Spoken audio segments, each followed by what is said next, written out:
안녕하세요. 예디아기입니다. 예디아기의 사연을 여러분들에게 읽어드릴 DJ 유진입니다. 구독과 좋아요는 채널 운영에 큰 힘이 됩니다.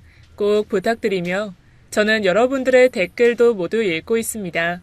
댓글도 많은 참여 부탁드릴게요. 그럼 오늘의 사연 시작합니다. 옷깃만 스쳐도 인연이라고 하잖아요. 전 얼마 전까지 별것 아닌 우연을 인연이라고 착각하고 제 발목에 올가미를 씌웠던 사람이랍니다. 바로 어제 일처럼 생생한데 벌써 7년이라는 세월이 흘렀네요. 안녕하세요. 38세 이혼녀 꼬리표를 달고 있는 전문직 여성입니다. 저는 저의 어리석었던 과거와 거짓으로 똘똘 뭉쳐 절 나락으로 떨어뜨린 시누이에 대한 이야기를 들려드리고자 해요. 때는 8년 전 저는 회사에서 팀장급 직책이었고 신입사원을 고졸 공채로 뽑던 해였습니다. 다들 쟁쟁한 이력들을 가지고 면접을 보았고 그중 이력은 제일 안 좋았지만 유달리 밝고 해맑은 여사원을 채용하게 되었어요. 같은 면접관이었던 과장님이나 다른 부서 팀장님께서도 극구 반대하던 친구였어요. 아무래도 이력이 너무 부족해서 회사와 맞지 않을 것 같다고 말입니다. 하지만 저의 팀원을 채용하는 자리였기 때문에 제 의견이 많이 들어가게 되었고 특히나 제가 많이 주장했어요. 학력이나 이력이 많이 부족하기는 했지만 어찌나 면접 질문에 대답도 잘하고 당차 보이는지 꽤 쓸만한 인재로 보였거든요. 거기서부터 제가 제 발등을 찍었는지도 모르겠네요. 제가 우겨서 뽑은 그 신입사원이 저의 시누이거든요.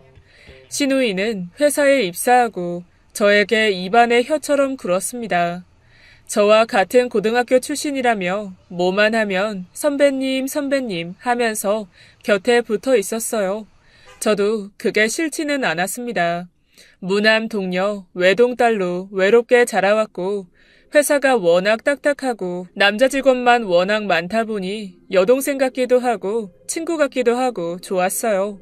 다른 여직원들도 몇 있긴 했지만 제 직책이 있기도 하고 워낙에들 개인주의적이고 새침해서 살가운 면은 없었고 말이에요.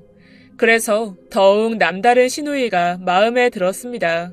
분명 고졸 공채로 채용을 한 터라 집안 사정이 안 좋아 대학을 못 간 건지 성적이 안 좋아 대학을 못 간 건지 대학에 정말 뜻이 없어서 안 간 건지 그중 하나라고 생각했는데 하고 다니는 행색이며 간혹 들리는 가족관계를 유추해보면 집안도 좋고 성적도 어느 정도 좋았는데 본인이 대학에 가지 않은 것 같았어요.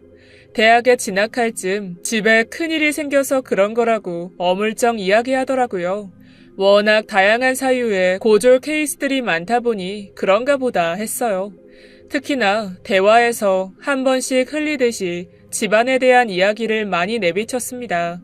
집에 운전기사님이 계시고 집안을 관리해 주시는 분이 있다고 이야기하기도 하고 부모님이 큰 사업을 하신다고 그렇게까지 필요 이상으로 저에게 자세하게 이야기를 해주었어요. 제가 면접을 봐서 신상을 어느 정도 알고 있었기 때문에 거주지 위치나 거쳐온 학교들을 보면 좋은 집안과는 조금 거리가 멀었는데 감춰진 졸부나 드러나지 않은 알부자일 수도 있으니 아이러니하긴 하지만 그러려니 했습니다. 시누이는 저에게 유달리 살갑게 굴긴 했지만 다른 여직원들과는 유독 사이가 좋지 않았어요. 간간히 화장실이나 휴게실에서 시누이를 험담하는 이야기가 많이 들려왔습니다. 여우 같다거나 누구를 홀린다거나 꼬시려고 작정하고 회사에 들어왔다거나 말이에요. 오늘 옷 입고 온 거 봤어? 일부러 앞단추 3개씩 풀고 이 과장님 앞에서 콧소리로 과장님 하는데 아휴 진짜 못 봐주겠더라. 아니 우리 회사가 무슨 고졸 취직 도와주는 곳이니? 어이가 없어서 진짜. 시누이가 조금 애교가 섞인 말투예요. 그리고 호감형의 예쁜 얼굴입니다. 그래서 입사하고 회사 내의 남자 직원들의 관심을 한 몸에 받았어요. 다른 여직원들이 그래서 괜한 질투를 하는 건가 라고 생각했죠. 저에게는 굉장히 공손하고 예의가 바르니 말입니다. 그러던 어느 날 일이 터졌습니다. 이 과장의 아내가 회사로 찾아와서는 다짜고짜 신우이의 머리채를 잡아채더니 질질 끌고 다니면서 소리를 고래고래 질렀어요. 자기 남편과 바람을 핀 더러운 여자라며 신우이를 쥐잡듯이 잡았어요. 회사 사람들은 대부분이 그럴 줄 알았다라는 분위기였고 마구 매질을 받던 신우이는 죽어도 아니라며 맞받아쳤죠. 전 그래도 그간 봐온 모습이 있어서 저 혼자만 그런 신우이를 대변했습니다. 그 이 과장이라는 분이 원래 행실이 좋지가 않았어요. 여자 신입사원이 들어오면 말장난도 쉽게 잘하고 괜히 껄떡대는 가벼운 느낌이 있거든요. 그래서 제 선입견으로 이 과장의 아내에게 아니라고 적극적으로 신우이를 대변해 주었습니다. 뒤늦게 달려온 이 과장도 정말 아니라고 하고 심증만으로 의심했던 건지 정황이 분명하지 않았던 건지 이 과장의 아내는 제 단호한 설명과 이 과장의 해명에 결국 오래간 씨름하다 지쳐 돌아갔어요. 신우이에게는 무례를 범한 부분에 대해 당장 사과하라고 제가 따졌지만 옆에서 신우이가 오해한 거니 괜찮다면서 되려 이 과장 아내를 달래며 보내주더군요. 오해였고 다 해결이 돼서 별거 아닌 에피소드로 끝난 줄 알았는데 그 이후에 회사 분위기가 달라졌습니다. 이 과장은 다른 지사로 발령이 났고 신우이는 공채 인턴 기간 점수가 미달되어 자동으로 계약 만료 퇴사 처리되었다고 말이에요. 저는 그게 윗선에서 내린 불합리한 처사라고 생각했어요. 회사가 시끄러워졌으니 나쁜 소문의 근원지인 만만한 신입사원을 쳐낸 거라고 말이죠. 그래서 미안한 마음에 신우이가 퇴사한 이후에도 자주 연락을 하고 지속적으로 안부를 물으면서 다른 회사 면접을 알아봐주기도 했습니다. 불필요한 오지랖을 떨었던 거죠. 신우이는 계속 자신을 돌봐주는 제가 고마웠던지 갑자기 정말 좋은 분이 있다며 소개를 시켜주겠다고 적극적으로 나섰습니다. 집안도 참 좋고 잘 배운 사람이고 무엇보다 저와 잘 어울릴 것 같다고 말이죠. 지금 생각해보면 고마워서라기보다는 멍청하게 잘 알지도 못하면서 오지랖을 부리는 제가 한없이 호구 같아 보여서였겠죠. 하도 만나보라고 계속 재촉을 해서 못 이기는 척 맞선 자리에 나가게 되었어요. 신우이 입장도 있고 하니 잘 거절하고 와야겠다는 생각뿐이었죠. 맞선 자리에 온 사람이 바로 제 남편이었죠. 첫인상이 꽤 괜찮았습니다. 회사에서 자주 보던 남자들과는 달리 멀끔한 인상에 큰 키, 올곧은 바른 자세까지도 거절만을 생각하고 온 제 마음이 다 뒤흔들릴 정도로 말이에요. 신우이가 미리 말해준 대로 좋은 집안에서 많은 교육을 받은 사람 같았어요. 말투 하나하나에도 조심스러웠고 무엇보다 절 뚫어지듯 집중해서 바라보는데 시선을 피하고 싶어도 꼭 빨려 들어갈 듯 매료되었거든요. 한편으로 이런 게 인연인 건가? 라는 착각이 들 정도였죠. 맞선의 대화는 대부분 신우이에 대한 이야기들 뿐이었어요. 제가 맞선 대상자가 아닌 꼭 주선자 같았어요. 남편은 신우이 성격이 어떻고 어떤 점이 참 좋고 계속 신우이 칭찬뿐이었거든요. 그때는 그게 어색하니 아는 사람 이야기를 꺼내는 것뿐이라고 생각했었습니다. 당일 맞선을 끝으로 남편에게는 따로 연락이 오지 않았어요. 맞선 내내 저에게 관심이 별로 없어 보였고 어색한지 신우이에게만 시선이 꽂혀 있었거든요. 하지만 일을 하거나 일상생활을 하면서 자꾸만 남편이 아른거렸어요. 다시 만나보고 싶다는 생각이 들었죠. 그런데 신우이가 눈치를 챈 건지 다시 만날 기회를 만들어 주었어요. 셋이서 같이 밥 먹자고 말입니다. 그래서 저도 모르게 기회다 생각하고 한껏 멋을 내고 그 자리에 나갔습니다. 먼저 와서 남편이 기다리고 있는데 너무 가슴이 떨렸어요. 기다리고 있던 모습도 참으로 멋졌거든요. 그 옆에 신우이도 같이 절 기다리고 있었습니다. 그리고 신우이와 남편, 이 셋의 대화는 참 묘했어요. 신우이는 한없이 제 칭찬을 했고 남편은 신우이에게 음식을 챙겨주고 전 남편을 바라보고 있었고 말이죠. 신우이는 제 칭찬을 하며 저와 남편이 참 잘 어울린다며 계속 부추겼습니다. 그때 남편은 못 이기는 척 큰 대꾸 없이 그저 미소만 지었어요. 콩깍지가 씌어있던 저는 그게 긍정적인 사인인 줄 알았습니다. 늘 사이에 시누이가 낀 채로 저와 남편은 결혼까지 하게 되었죠. 꼭 셋이서 결혼하는 것처럼 말이에요. 그때로 다시 돌린다고 해도 아마 전 남편과 결혼했을 겁니다. 시누이는 애초에 절 자기가 준 올가미에 묶어두었었고 제가 알아서 허우적대며 올가미를 더 조인 거였으니까요. 남편과 저의 결혼을 서두르는 시누이가 이미 빠져들어 마음에 쏙 든 제 입장에서 너무 고마워서 앞뒤 재지 않고 너무 경솔하게도 급하게 남편을 선택했어요. 그런데 그냥 아는 오빠인 줄 알았던 남편은 알고 보니 시누이의 친오빠였어요. 시누이가 상견례에 나오면서 그제야 알게 되었죠. 시누이 말로는 자기 오빠라고 하면 부담스럽다고 할까봐 일부러 말 안 했다고 했습니다. 그땐 한편으론 안심했어요. 남편이 시누이를 꼭 연인처럼 챙기길래 제가 아닌 시누이에게 마음이 있는 줄 알았거든요. 그리고 남편의 가족, 즉 시댁은 구성원이 뭔가 남달랐습니다. 시부모님과 남편, 시누이, 그리고 한참 어린 막 4살이 된 남편의 늦둥이 동생이 있었어요. 하지만 늦둥이까지 본 노부부라기엔 시부모님의 사이가 그리 좋아 보이시지 않아서 특이했죠. 게다가 같이 회사 다닐 때 시누이가 이야기하던 집안 배경은 많이 달랐습니다. 분명 집에 관리해주시는 분들이 계시다고 들었던 것 같은데 그러기엔 너무 낡은 주택이었고 알고 보니 집안에 경제활동을 하는 사람은 남편뿐이었어요. 시누이는 그때 회사에서 정리가 된 후 직장을 찾지 못하고 있었고 말이죠. 저와 남편 둘이서 온 시댁 식구를 책임져야 하는 상황이었습니다. 남편이 돈이 많을 것 같아서 결혼한 건 물론 아니지만 어느 정도 중산층은 될 거라고 생각했어요. 그 밑바탕에는 자연스레 거짓말로 둘러대는 시누이 때문이었죠. 생계까지는 도와드려도 따로 분가해서 사는 게 맞는 것 같아 남편에게 의견을 구했는데 남편은 죽어도 시댁 식구들과 다 같이 살아야 한다는 거예요. 너무 완강해서 그 고집을 꺾을 수가 없었습니다. 그래서 그 낡은 2층짜리 주택에 남편이 원래 쓰던 방에서 신혼생활을 시작했어요. 그리고 제 고난이 시작되었습니다. 시누이에게 소개받을 때 분명 남편이 증권회사에서 근무한다고 했었어요.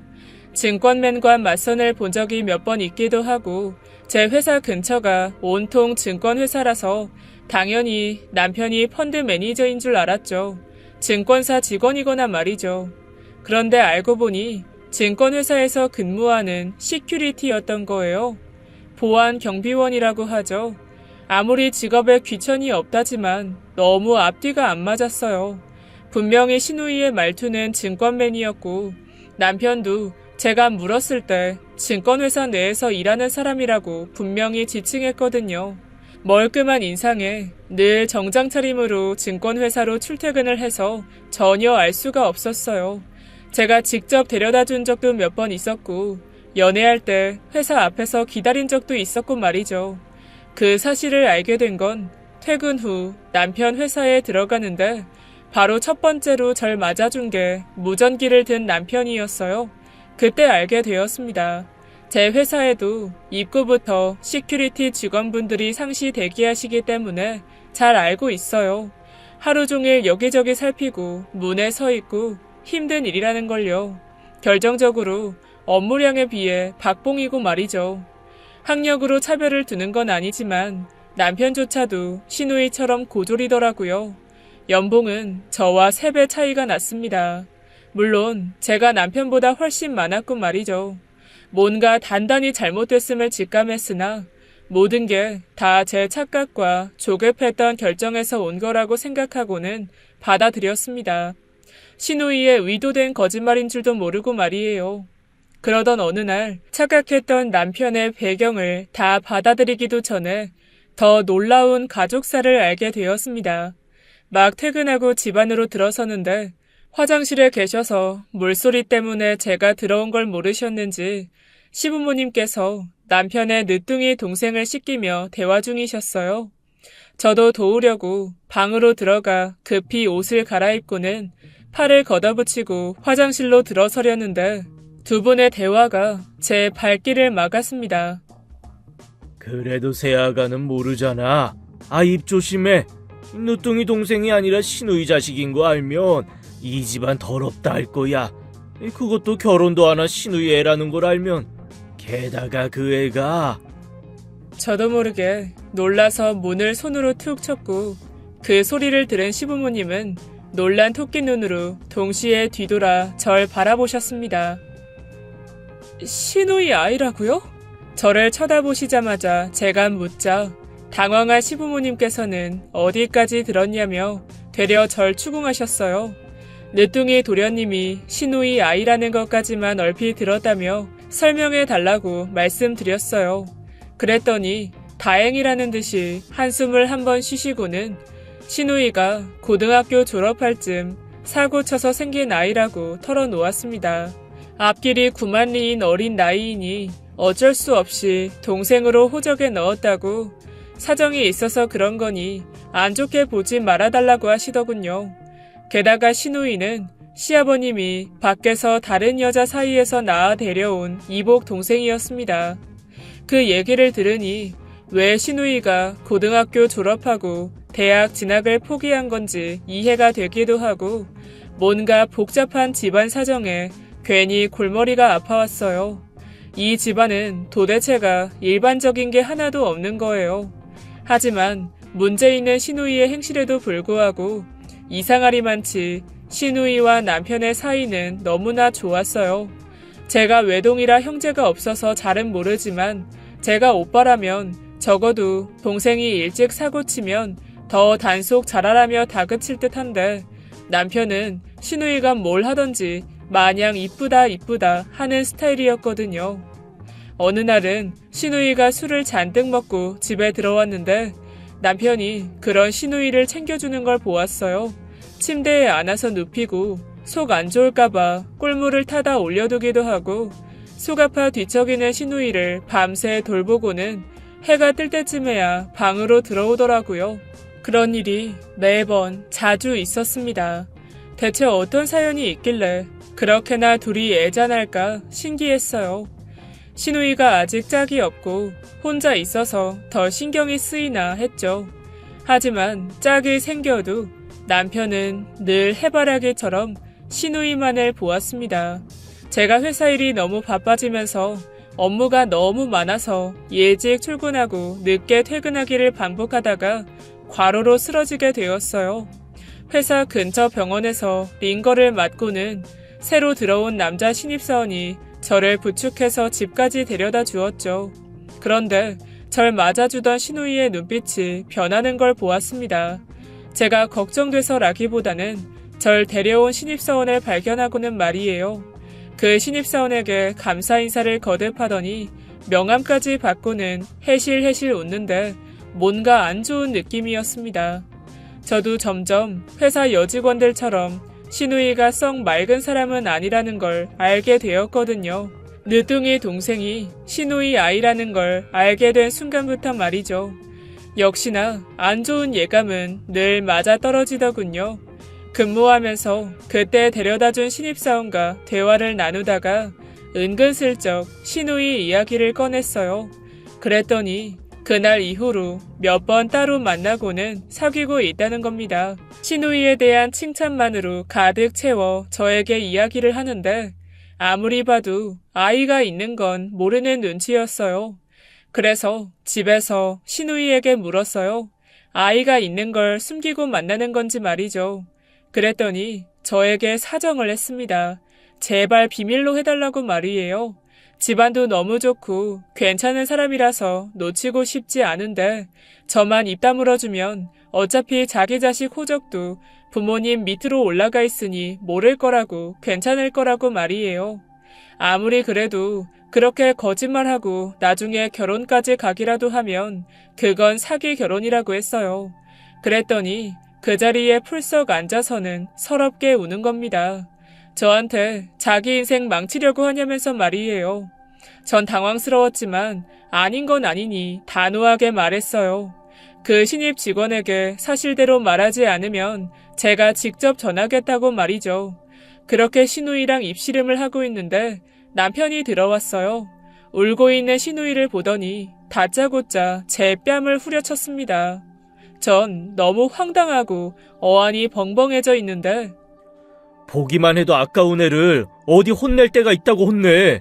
나도 한 번도 혼내고 다그친 적이 없는데 당신이 어딜 감히? 미천한 제가 무슨 고귀하신 분께 무례를 범한 것처럼 남편의 서운한 말을 내뱉었고 옆에서 신우이는 그저 아무 말 없이 훌쩍이고요. 그래서 이해할 수 있게 상황을 설명해 주었어요. 그제야 남편도 신우이가 또 남자를 만나냐며 약간 다그치더군요. 하지만 혼내야 하는 포인트가 뭔가 이상했어요. 저라면 속이고 만나는 것에 대해서 뭐라고 할 줄 알았는데 꼭 바람 피우는 아내에게 그러지 말라고 하는 느낌이었습니다. 자기가 다 용서해 줄 테니 또 다른 남자 만나지 말라는 듯이 말이에요. 그 후로 제가 몇 달의 시간을 더 주었지만 신우이는 그 신입사원에게 사실대로 말하지 않았어요. 그래서 할 수 없이 관계가 더 깊어지기 전에 정리해야겠다 싶어 저의 그 몹쓸 오지랖으로 신입사원을 따로 불렀습니다. 그리고는 신우이에 대해서 사실대로 설명했어요. 그랬더니 놀라운 답변이 나왔습니다. 신우이가 그 신입사원에게 절 아주 미친 새언니로 포장을 해두었더라고요. 자기를 시기하고 질투해서 말도 안 되는 말로 자기를 설명할 테니 절대 믿지 말라고 그 신입사원에게 미리 작업을 해두어서 신입사원은 제가 이렇게 말할 줄 알았다는 듯이 얘기하더라고요. 말씀은 감사하지만 제 상사이신 것을 떠나서 제 개인적인 일이고 전 제가 만나는 사람 말 믿겠습니다. 앞으로는 사적인 말씀으로 부르실 경우 거부할게요. 그럼 이만. 제 설명도 더 듣지 않고 바로 돌아서 대화를 마치고 가버렸어요. 정말 이러다 큰일 나겠다. 어떤 후폭풍이 몰아칠까 미리 상상만 해도 너무 암담했습니다. 안 되겠다 싶어서 남편과 상의를 했어요. 일이 커지면 크게 문제될 수 있다고 말이에요. 제 이야기를 들은 남편은 신우이와 이야기해보겠다면서 또 술을 먹고 뒤늦게 들어온 신우이를 끌고 나갔습니다. 예뻐하는 동생이지만 그래도 잡아줘야 할 부분은 잘 선도하겠거니 했습니다. 그런데 이야기하러 나간 남편과 신우이가 몇 시간이 지나도 돌아오지 않는 거예요. 전 혹시나 크게 싸우고 신우이가 맞기라도 할까봐 달려나갔어요. 동네를 아무리 뒤져도 안 보이다가 한참 떨어져 있는 놀이터에서 둘의 대화가 들려왔습니다. 마구 혼나고 있을 줄 알았던 신우이는 남편의 품에 안겨 있었어요. 그건 누가 봐도 술 먹은 여자친구를 달래는 연인처럼 보였습니다. 남편은 신우이를 꼭 안고는 머리를 몇 번씩 쓰다듬으며 달래듯이 얘기했어요. 너 정말 왜 그래 속상하게. 그러면 우리 아이는 어쩌라고. 오빠랑 나는 안 돼. 부모님 돌아가실 때까지는. 그리고 그 사람 엄청 부자야, 세연이처럼. 난 거지같이 사는 거 싫어. 우리 둘이 산다고 행복하리라는 보장도 능력도 없잖아. 제발 정신 차려. 전 제 귀를 의심했어요. 둘의 대화에 많은 비밀이 들어 있었습니다. 늦둥이 동생은 신우이 아이면서 남편의 아이이기도 하고 못 사는 집안이니 저를 남편에게 엮어주고 자기도 잘 사는 남자를 만날 거라는 신우이. 그런 신우이를 말리며 더욱 힘껏 껴안는 남편까지. 전 그저 그 둘의 안정적인 생활을 위해 마련된 허수아비에 불과했어요. 그 신입사원까지도 그 함정에 빠지기 직전인 거고 말이죠. 먼 발치에서 그 둘의 말도 안 되는 대화를 한참 듣고 있었고 신우이를 설득하러 갔던 남편은 또 신우이의 계략에 수긍하는 듯 했습니다. 그리고 그때라도 전 빠져나왔어야 했어요. 그 말도 안 되는 가족 사기단 속에서 말이죠. 하지만 그땐 제가 남편에게 너무나도 깊게 빠져 있었고 딴 곳을 바라보던 남편은 그날 이후로 저에게 유독 뜨겁게 대했습니다. 꼭 제 마음을 잘 알고 이용할 줄 아는 사람처럼 절 계속 유혹하고 다른 생각 못하도록 심장을 잡아뒀어요. 게다가 얼마 되지 않아서 시누이가 아이를 가졌습니다. 당연히 그 신입사원의 아이인 줄 알고 결혼을 서두르는 분위기였죠. 저와 껄끄럽긴 했지만 시댁으로 신입사원이 자주 방문하기도 하고 저를 의식한 건지 뭔진 모르겠지만 신입사원 아버지가 운영하는 회사로 이직을 하였습니다. 시누이의 말대로 신입사원의 집안은 정말 어마어마했어요. 결혼 전부터 시누이를 배려해서 신입사원 집안에서 집을 하나 구매하고는 아이가 있으니 그 새 집에서 아이 낳을 준비와 결혼 준비를 같이 하라고 했습니다. 그래서 시댁에는 한 달 정도만 더 머물고 시누이는 나가서 살게 되었어요. 한편으로 저는 이렇게 남편과도 분리되고 정리가 되겠구나 하고 안심했습니다. 시누이와 남편 사이의 아이에 대해선 제가 모르시는 줄 알고 시부모님께서는 시누이 대신 아이를 책임지겠다며 시누이의 결혼을 축복했어요. 시누이가 집을 나가게 생겼으니 남편도 얼마 되지 않아 저희도 분가하는 게 좋겠다고 먼저 제안하더라고요. 어쩌면 시누이 때문에 시댁에 머물렀던 것 같았어요. 그렇게 안 좋은 과거는 묻혀서 정리되는 듯 했는데 그러던 어느 날 억지로 감춰둔 시댁의 추악한 모습이 금세 다시 드러나게 되었습니다. 가족들이 모두 모여 앉은 주말, 이른 저녁 시간에 벨소리가 들려왔고 문을 열어보니 제가 아는 얼굴이었습니다. 예전 시누이를 찾아와 이 과장과 바람을 피웠다면서 난리를 치던 이 과장의 부인이었어요. 잔뜩 살벌해진 눈빛으로 문을 열어준 저를 보더니 역시 너도 한패였구나. 어쩐지 그렇게 감싸더니 그년 어딨어? 큰 소리에 놀란 시댁 식구들이 현관 쪽으로 몰려왔고 시누이도 있었습니다. 부인은 시누이를 보자마자 달려들어 머리를 쥐어뜯었고 부인 뒤로 문이 다시 열리더니 다른 중년의 여자들이 더 들어와 시누이에게 마구 발길질을 하였습니다. 가족들이 모두 뜯어말리고 경찰에 신고하고 난리도 아니었어요. 그때가 돼서는 시누이를 어떻게 표현해야 할지 파도 끝도 없이 나오는 문제들에 전 입을 다물 수가 없었습니다. 이 과장과 시누이는 불륜 사이가 맞았고 그 이후에도 만남을 가졌더라고요. 관계가 더 깊어질 때쯤 시누이가 더 재력 있는 신입사원을 만나면서 관계를 갈아탔고 일방적으로 이 과장에게 이별을 통보한 거죠. 그래서 이 과장이 아내와 이혼할 테니 돌아오라고 난장을 친 모양이에요. 시누이는 이미 마음이 텄으니 이혼을 해도 받아줄 생각이 없다고 했지만 이 과장은 이혼만 하면 시누이가 받아줄 줄 알고 소송을 준비 중이라고 했습니다. 그러니 이 과장 부인이 그 난리를 치며 쫓아온 거였죠. 그때부터 시작된 관계면 3년 이상은 만나온 건데 시누이의 만남의 조건은 결국 돈이었던 겁니다. 정말 이 과장이 이혼하게 되면 갖고 있던 재력도 부인과 반으로 나누게 되고 자식까지 있으니 계속 양육비도 대야 하니 말 그대로 쓸모 없어져서 버린 거죠. 그런데 충격은 거기서 끝이 아니었습니다. 이 과장 부인의 결정적인 한마디에 모두가 뒤집어졌어요. 너 이 더러운 계집애 그 사람 애도 가졌다면서 애를 내밀면서 이혼해달라는데 누가 이혼하지 않겠냐고. 애 가졌다는 거 거짓말이지? 그지? 저도 그렇고 아마 그 부분은 모든 가족들이 다 속았을 거예요. 분명 신입사원의 아이인 줄 알고 있었는데 그게 이 과장의 아이였다니 말이에요. 대체 시누이는 그걸 어떻게 감당하려고 그러는 건지 다 같이 놀라는 마당에 시누이는 태연하게 아니라고만 주장했습니다. 이 과장 아이가 아니니 걱정하지 말라며 이 과장 부인을 달랬습니다. 다른 사람 아이이니 이 과장이 이혼하지 않을 거고 결혼을 앞두고 있으니 찾아오지 말라고 부탁까지 하더라고요. 너무 자연스럽게 이야기해서 그 와중에도 그 말에 속아서는 정말 이 과장 아이가 아닌 줄 알았습니다.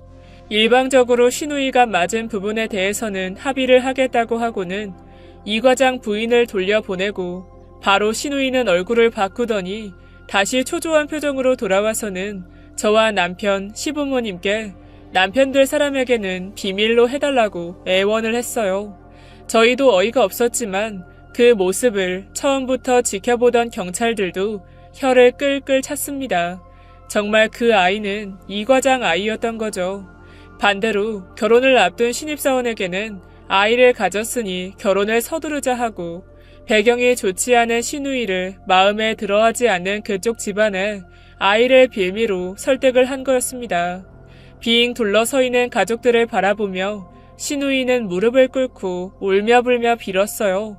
그 남자 놓치면 자긴 평생 손해라며 제발 도와달라고 말이죠. 근묵자흑이라고 하잖아요. 저도 그새 한패가 되었는지 아니면 분명 경고를 한 번 했는데 제 오지랖을 무시했던 신입사원이 괘씸했던 건지 모든 게 피곤해진 저는 그저 입을 다물었습니다. 모든 시댁의 틀에서 벗어나 남편과 단둘이 살게 되니 그저 눈이 멀어 모든 나날이 행복하기만 했어요. 그런데 남편은 시댁에 살 때 퇴근 시간에 딱딱 맞춰오던 귀가 시간이 점점 뒤로 밀리며 야간 근무를 해야 한다면서 늦게 들어오기 일쑤였습니다. 남편 말로는 본인 수익이 적으니 야간 수당을 챙겨서라도 저에게 맞춰가고 싶다 했어요. 전 그 말을 철석같이 믿었어요. 야간 근무에 배고플까봐 남편이 좋아하는 초밥을 사서는 회사로 향했고 그 앞에서 신우이와 손을 잡고 웃고 있는 남편을 보는데 나도 모르게 들고 있던 초밥을 그 둘에게 내던졌습니다. 그리고는 폭발했어요. 내가 너네들 아이까지 눈 감아줬는데 아직도 그러고 만나는 거니? 대체 언제까지 내가 그 꼴을 봐야 되는데? 제가 알고 있는 사실을 몰랐던 둘은 그 자리에 얼어 미동도 없었고 전 그 길로 집으로 돌아갔습니다. 절 따라온 남편은 그저 오랜만에 신우이를 만나서 반가웠을 뿐이라며 저를 달랬습니다. 신우이는 배가 더 불러왔고 예정일보다 일찍 출산을 했죠.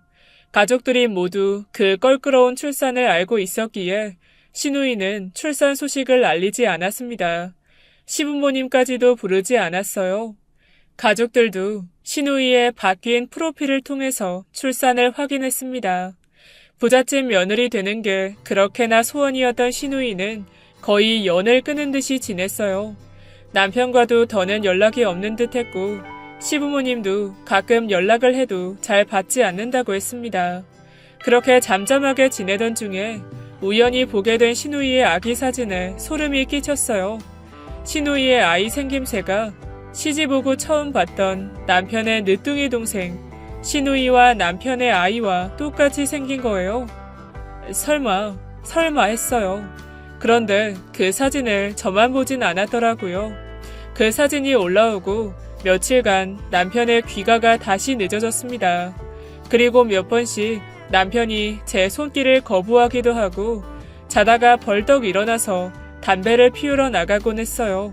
회사 일이 많이 힘들어서 그런 건가 하고 걱정도 했어요. 그래서 힘들면 그만두라고도 했죠. 그럴 때마다 괜찮다며 절 귀찮아했습니다. 그러던 어느 날 집으로 등기 하나가 날아왔어요. 유전자 검사 결과지였습니다. 이상한 느낌이 몰아치면서 저도 모르게 홀린 듯이 찢어대고는 확인하는데 남편과 친자 관계가 99.9% 성립한다는 결과지였어요. 대상이 누구일지 한 번에 떠오르더군요. 결과지를 보고 있는데 남편이 헐레벌떡 집으로 들어왔고 저와 눈이 마주쳤습니다. 저에게서 검사지를 뺏어가려는데 전 손에 꼭 쥐고는 그 길로 신우이에게 달려갔어요. 그때 모든 게 한 번에 무너졌던 것 같아요. 어떻게든 잘 살아보겠다는 결심과 나만 가만히 있으면 다 괜찮을 거다라는 말도 안 되는 확신, 그리고 이복 동생에게 마음이 빼앗겨 절 바라보지 않는 남편의 마음을 정착하게 할 거라는 노력까지 한 번에 와르르 말이죠. 그런데 저 혼자만 무너질 순 없었습니다. 모두 다 무너뜨릴 각오로 신우이가 아닌 신우이의 시부모 댁으로 향했습니다. 참 높고 넘기 힘들었던 신우이의 거대한 시댁 문을 열고 들어서서는 유전자 검사지를 내밀고 남편과 시누이의 관계, 그리고 이 아이뿐만 아니라 시댁에 있는 다른 아이까지도 설명했습니다. 그 사이에 시누이와 그 남편도 왔고 전 한 번 더 그 남편에게까지 모든 사실을 털어놓았죠. 그리고 제가 설득하려고 했던 그날 제 말을 무시했던 자신을 후회하라면서 말이에요. 흥분해서 말하는 제게 시누이의 시댁 식구들은 차분했습니다. 대단한 집안이라서 그런 건지 아니면 더 복잡한 집안이라서 이쯤은 아무것도 아니라 그런 건진 모르겠지만 정확한 사실을 확인하고 본인들끼리 해결하겠다고 저를 정중히 돌려보냈어요. 아무 말 않고 고개만 숙이고 있던 시누이를 뒤로 하고 전 확인 사살처럼 유전자 검사지까지 그 가족들에게 건네주고는 돌아섰습니다. 그 집에서 나온 저에 이어서 시누이도 얼마 지나지 않아 그 높은 집에서 금방 나왔습니다. 아이와 함께 말이죠. 아이와 시누이의 남편 유전자 검사를 진행하고 결과가 나오자마자 시누이를 내쳤더군요. 시누이는 작은 짐가방 2개와 아이를 데리고는 다시 시댁으로 돌아왔습니다. 저도 이번엔 가만히 있을 순 없으니 재빠르게 정리를 시작했죠. 제일 능력있고 비싸다는 변호사를 선임하고 시댁에 제가 이제껏 보탰던 생활비며 가전제품들을 모두 수거했습니다. 불행인지 다행인지 남편과 제 사이에 아이가 생기지 않아서 이혼 과정은 덜 번거로웠지만 그것도 알고 보니 남편은 저와의 사이에서 아이를 절대 가지지 않으려고 저 몰래 정관수술까지 했더군요. 그 누가 봐도 이상한 사람들이고 명백한 사기 결혼이니 법원 판결은 빨랐습니다. 전 제 재산을 모두 돌려받았고 시댁은 안 그래도 부족했던 살림에 더더욱이 거지꼴이 되었죠. 시누이에게 사기 결혼을 당한 그 신입사원 집안에서도 소송을 걸었고 내연녀란 난리치던 이 과장 부인과도 소송 중일 겁니다. 머무르던 그 하나뿐인 주택도 담보대출을 잔뜩 받았던지라 그 대출금도 제가 냈었기에 아마 지금은 길바닥에 나앉아 있을 수도 있겠네요. 아직까지 소송 금액의 일부를 받지 못하고 있지만 전 상관없습니다. 그들이 무너져가는 걸 직접 제 눈으로 지켜보았고 여전히 처참히 내려가고 있는 중이니까요. 제가 그들의 함정에서 더 일찍 빠져나오지 못했던 게 못내 아쉬울 뿐입니다. 그 와중에도 다른 남자를 물색하며 돈을 쫓고 있다는 시누이의 소식은 간간히 들려옵니다. 그것도 유흥업소에서 말이죠. 전 제자리로 돌아왔지만 아직은 가슴에 상처가 많이 남아서 정신과 치료를 병행 중입니다. 시누이의 새치혀에 노란한 그 6년의 세월이 아직도 지워지지 않아 이렇게 사연으로나마 제 부끄러운 기억을 털어내 보려고 글을 써보았어요. 제 긴 사연 들어주셔서 감사합니다. 지금까지 예디약이었습니다. 끝까지 함께 해주신 여러분 진심으로 감사드리며 전 내일 이 시간 다시 돌아올게요. 감사합니다.